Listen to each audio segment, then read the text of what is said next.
చేసుకునేది. పలక్కుండా తానున్నట్లుంటే ఏ బాధ లేదు అన్నారు భగవాన్. సాక్షాత్కారం అంటే భావనాతీత సద్భావ స్థితి అని భగవాన్ ఇంత స్పష్టంగా బోధిస్తున్నా మనకు గ్రహణశక్తి లేకున్నదే అన్న విచారణ కలిగింది నాకు.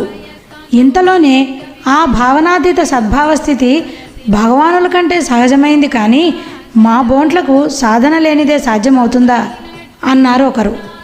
అవునండి, అవును, సాధన అవసరమే. అయితే దేనికి సాధన? తాను ఎప్పుడు ఎక్కడ ఉన్నాడు తానుగా యత్నించి ఎక్కడి నుంచో తెచ్చుకోవలసిన పని లేదు. తానుగా నిలుచుటకు అడ్డు వచ్చే శరీరాది భ్రాంతులను పోగొట్టే నిమిత్తమే సాధన. సత్యమైన తన్ను చూడక తనచే చూడబడు అసత్యమైన శరీరాది ప్రపంచమే సత్యమని తలచడం వల్ల భ్రాంతి కలుగుతుంది. ఈ భ్రాంతి పోగొట్టే నిమిత్తం